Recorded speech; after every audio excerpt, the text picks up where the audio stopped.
nanti di infotainment isinya muka aku semua gitu. Jadi justru aku sekarang nih alhamdulillah lagi pengen ngurangin wawancara, ngurangin FYP, karena kalau di TikTok semua FYP-nya gue.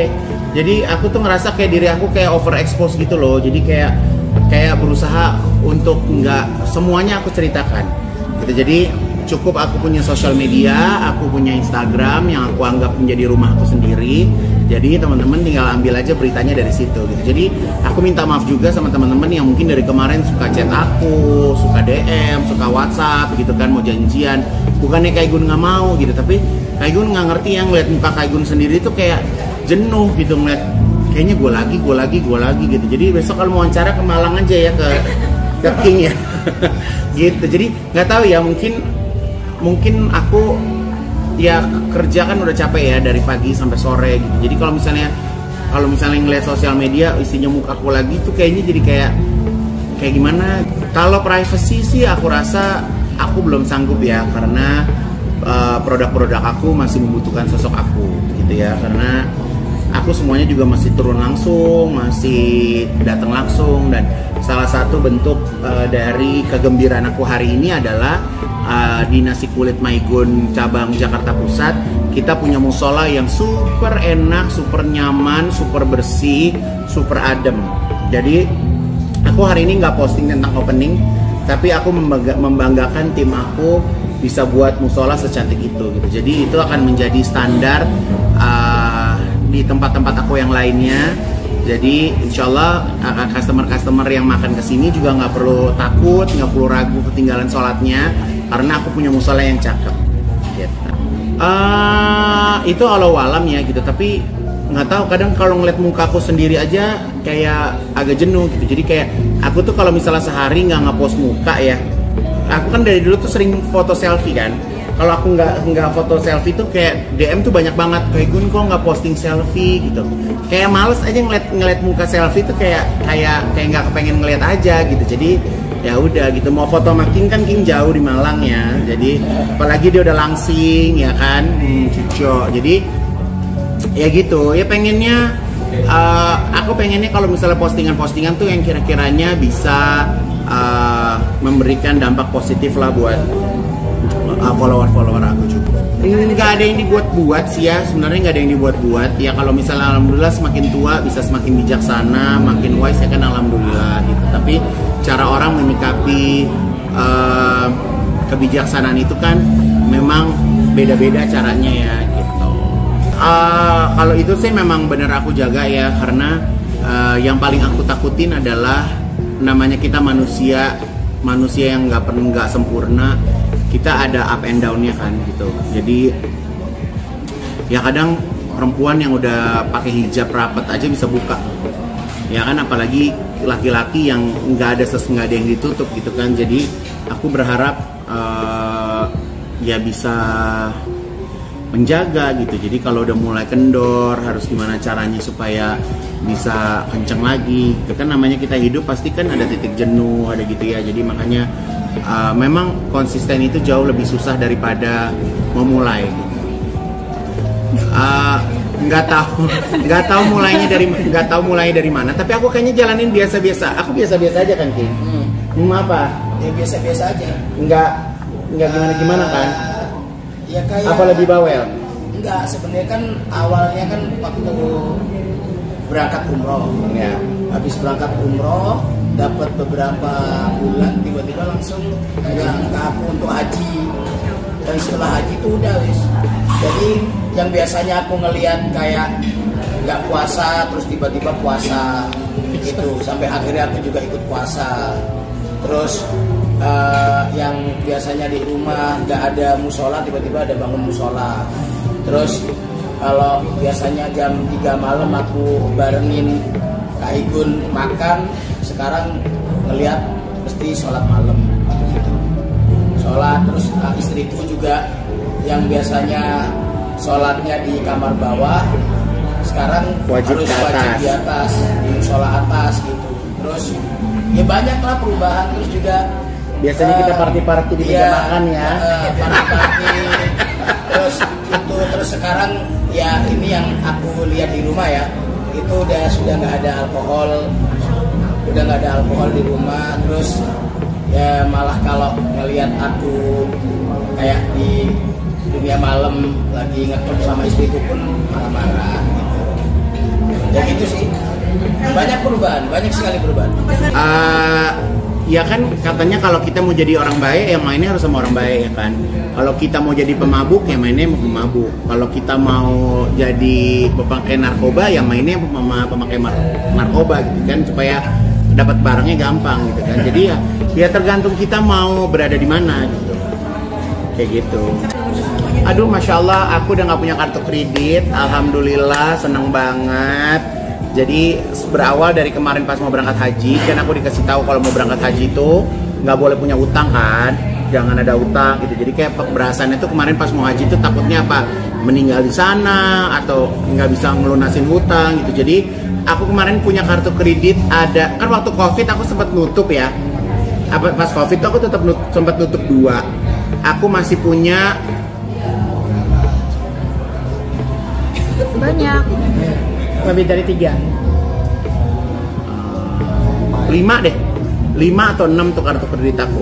Jadi pas kemarin mau berangkat haji, itu semuanya aku lunasin, belum aku tutup, ya kan. Terus pas aku haji itu kan aku hanya tukerin beberapa, nggak banyak uang. Terus udah gitu aku tukerin ke real kan. Nah selama di umroh juga aku nggak pakai kartu kredit. Jadi pas pulang kan kartu kreditku masih penuh kan, masih nol semua kan. Jadi pas pulang aku tutup satu. Dan alhamdulillah aku sekarang nggak punya kartu kredit. Sebenarnya kalau utang yang lain sih masih ada ya. Aku masih punya utang rumah, masih punya utang lah gitu. Tapi kalau misalnya buat urusan kartu kredit, prinsipku adalah kalau nggak punya uang nggak usah beli. Jadi kalau nggak ada nggak usah diada-adain. Jadi kalau ada ya beli aja cash. Ya kan, kalau ada beli cash, kalau nggak ada ya nggak usah gitu. Alhamdulillah godaan sih nggak ada ya, godaan sih nggak ada. Jadi alhamdulillah karena memang pulang kerja pulang. Jadi aku juga nggak punya banyak waktu untuk main, nggak punya banyak waktu untuk kemana-mana gitu kan. Jadi ya akses untuk yang aneh-aneh juga nggak ada gitu. Jadi hal yang lucunya tuh sekarang kalau misalnya aku makan di restoran terus ada salah satu teman aku pesen alkohol, dia suruh bayar sendiri, aku nggak mau bayarin gitu. Jadi makanan pun kalau ada mirin atau arak masak itu udah nggak mau. Aku udah nggak makan coklat yang ada alkoholnya, aku juga nggak mau. Terus mana aku suka ada salah satu kue di salah satu restoran di Jakarta, aku udah nggak bisa makan lagi. Yang di Bandung juga ya kan King. Jadi lagi sih ini.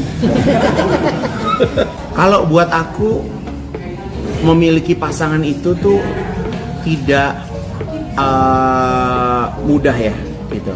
Karena aku tuh bukan tipe yang misalnya gini, kan aku cerita sama salah satu Habib, udah Gun, aneh ketemu ceweknya, ketemu istri ini jam 5 sore, jam 7 aneh nikah, gitu kan?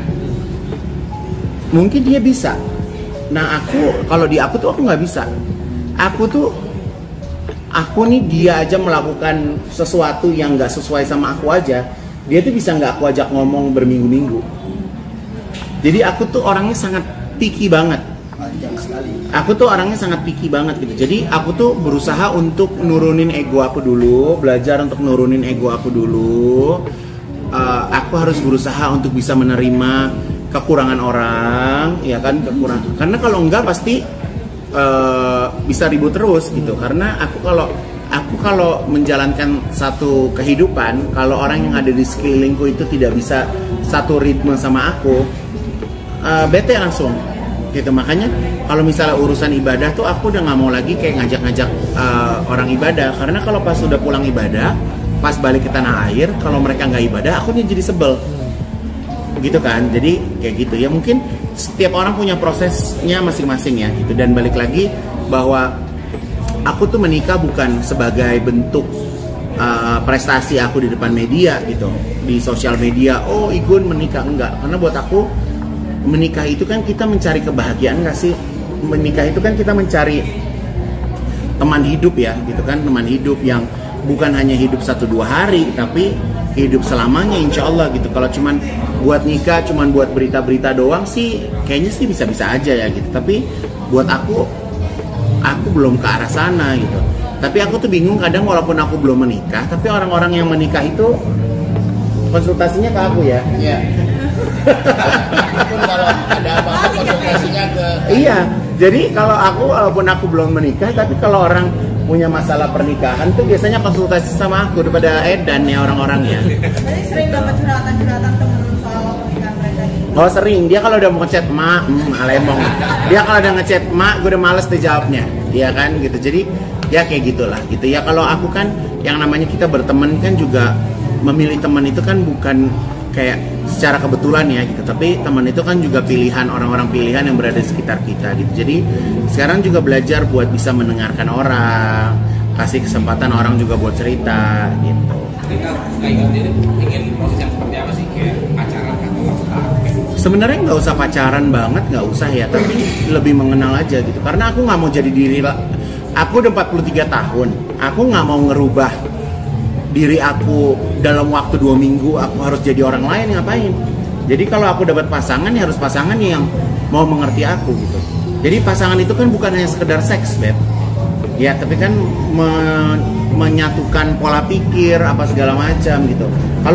Kalau buat seks mungkin kalau kita nggak nafsu juga kita merem mata juga bisa gitu kan.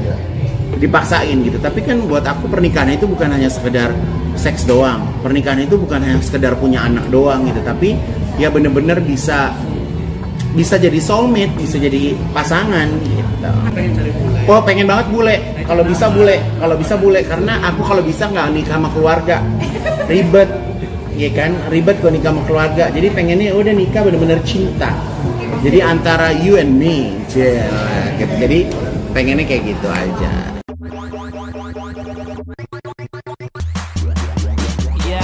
Let me do that. Halo sahabat setia Aisyah Channel yang selalu setia menanti kabar dari dunia hiburan tanah air. Kali ini, kita akan mengupas sebuah kisah inspiratif dari desainer dan presenter ternama, Ivan Gunawan, yang baru-baru ini mencuri perhatian publik bukan karena penampilannya yang glamor, tapi karena kisah religi dan keputusan hijrahnya yang penuh makna. Nggak hanya itu, Ivan juga sempat buka suara soal pernikahan, yang selama ini menjadi pertanyaan besar bagi banyak orang. Penasaran seperti apa perjalanan hijrah Ivan Gunawan dan bagaimana ia menanggapi soal jodoh dan menikah? Yuk kita kupas lengkap beritanya. Dalam sebuah wawancara eksklusif dengan awak media, Ivan Gunawan tampil dengan aura yang berbeda. Pria yang kerap disapa Igun ini mengaku sedang dalam proses hijrah dan memperdalam nilai-nilai agama dalam kehidupannya. Ivan menyebut bahwa usia dan pengalaman hidup membuatnya semakin sadar akan pentingnya spiritualitas. Lebih besar dari, saya pengen jadi orang yang lebih baik, lebih tenang, lebih damai, ujarnya dengan penuh keyakinan. Ia mengaku banyak merenung, terutama setelah kehilangan orang-orang terdekat dan menyadari bahwa popularitas dan harta tak akan dibawa mati. Kegiatan spiritual seperti ikut kajian, membaca Al-Quran, hingga memperbanyak ibadah kini menjadi rutinitas harian Ivan. Tak hanya soal hijrah, Ivan juga menyentuh topik yang selama ini bikin publik penasaran, soal pernikahan. Meski sering dijodoh-jodohkan dan mendapat pertanyaan soal pasangan, Ivan dengan santai menjawab, lebih besar dari, kalau jodoh pasti datang di waktu yang tepat. Saya sekarang fokus dulu memperbaiki diri. Sikap bijak ini menuai banyak pujian dari rekan sesama artis dan netizen. Komentar netizen, reaksi netizen atas pengakuan hijrah dan pernyataan Ivan mengenai pernikahan pun beragam. Banyak yang kagum dan terinspirasi. Masya Allah. Semoga Mas Igun istiqamah ya. Salut banget, gak ngangka Ivan Gunawan bisa sedalam itu ngomongin agama. Aku jadi ikutan pengen hijrah. Soal jodoh itu bener banget. Fokus ke diri sendiri dulu. Jodoh pasti nyusul. Keren sih. Semoga Allah mudahkan semuanya buat Ivan. Ada juga yang berharap agar Ivan bisa jadi contoh positif bagi selebriti lainnya untuk tidak ragu memperdalam agama. Hijrah bukanlah sebuah keputusan yang instan, melainkan proses panjang yang penuh tantangan. Terlebih jika dijalani oleh seorang publik figur sekelas Ivan Gunawan. Di tengah hiruk-pikuk dunia hiburan yang serba cepat, penuh ekspektasi, dan gemerlap sorotan kamera, langkah Ivan untuk memperdalam nilai-nilai spiritual adalah pilihan yang tidak semua orang berani ambil. Namun Ivan membuktikan bahwa ketenangan batin dan kedekatan dengan Tuhan jauh lebih bernilai dibanding sekadar popularitas atau pengakuan publik. Keberaniannya untuk secara terbuka menyampaikan proses hijrah ini mencerminkan kedewasaan dan keseriusannya dalam menjalani hidup yang lebih bermakna. Lebih dari itu, Ivan juga ingin menunjukkan bahwa agama bukan hanya urusan pribadi yang tertutup rapat, tapi juga bisa menjadi sumber inspirasi dan kekuatan yang menuntun arah hidup, bahkan di tengah dunia yang penuh distraksi. Dengan caranya sendiri yang tetap elegan dan jujur, Ivan Gunawan mengajak kita semua untuk merenung, memperbaiki diri, dan tidak pernah malu menunjukkan proses menuju kebaikan. Karena sejatinya, hijrah adalah perjalanan setiap manusia untuk menjadi versi terbaik dari dirinya, dan kisah Ivan menjadi bukti nyata bahwa perubahan itu mungkin dan indah bila dijalani dengan hati. Hijrah bukanlah sebuah keputusan yang instan, melainkan proses panjang yang penuh tantangan, terlebih jika dijalani oleh seorang publik figur sekelas Ivan Gunawan. Di tengah hiruk-pikuk dunia hiburan yang serba cepat, penuh ekspektasi, dan gemerlap sorotan kamera, langkah Ivan untuk memperdalam nilai-nilai spiritual adalah pilihan yang tidak semua orang berani ambil. Namun Ivan membuktikan bahwa ketenangan batin dan kedekatan dengan Tuhan jauh lebih bernilai dibanding sekadar popularitas atau pengakuan publik. Keberaniannya untuk secara terbuka menyampaikan proses hijrah ini mencerminkan kedewasaan dan keseriusannya dalam menjalani hidup yang lebih bermakna. Lebih dari itu, Ivan juga ingin menunjukkan bahwa agama bukan hanya urusan pribadi yang tertutup rapat, tapi juga bisa menjadi sumber inspirasi dan kekuatan yang menuntun arah hidup, bahkan di tengah dunia yang penuh distraksi. Dengan caranya sendiri yang tetap elegan dan jujur, Ivan Gunawan mengajak kita semua untuk merenung, memperbaiki diri, dan tidak pernah malu menunjukkan proses menuju kebaikan.